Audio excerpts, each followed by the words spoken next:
L'eau racine du léger, qui est seigneur de l'agité. Sans réveiller un jour entier, sans sortir un instant de leur lourde voiture, sans un regard pour la fascinante splendeur destinée chez eux, perdu hors de ce monde. Comment le maître de dix mille chariots serait-il léger au point de se préférer à l'Empire? Sa légèreté le ferait perdre sa racine, son agitation le ferait perdre son Seigneur. Chapitre 26.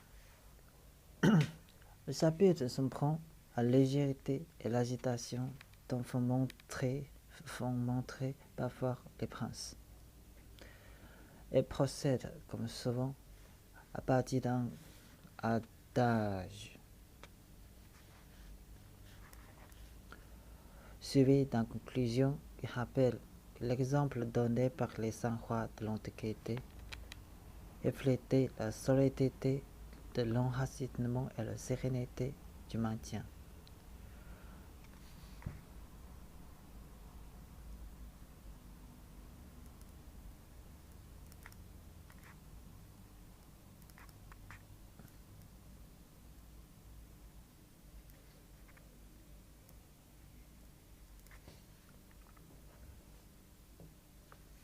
Ce roi resplendissant de la vertu réunissait en eux les conditions de la stabilité.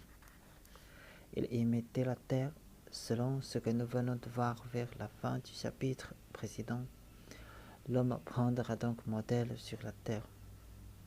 La terre pesante et tranquille, racine du léger, maîtresse de l'agitation. On pense à l'arbre indéracinable dont le sommet remue légèrement au vent et n'aura aucun danger car il est solidement planté. Même le déplacement de souverains ont un caractère pesant et tranquille. Ils s'enferment dans une lourde voiture sans air et sans lumière qu'ils ne quittent pas. Le plus souvent, ils demeurent dans un palais. Ils n'existent pas sans contact avec le monde extérieur, mais ce n'est pas lui qui ira voir. On vient à lui. Et lui est là, l'esprit libre et vacant, pour mieux remplir sa charge. Son attitude est celle de déplacement. Il est au-dessus de ce qui flatte l'œil, de la belle apparence. Tu veux découvrir le monde? Ferme les yeux, disait Giroudot. À différence des portraits de souverains que l'on peut voir en Europe, le portrait de l'empereur chinois est toujours en majesté. C'est l'attitude hiératique, mais sans raideur d'un homme assis sur un trône, qui fait face et qui vous regarde dans les yeux.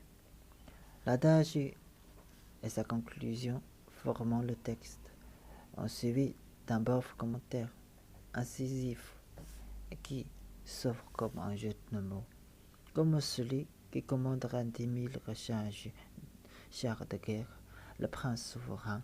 Comment pourrait-il être assez léger pour se départir de la majesté royale et négliger le bien de l'empire?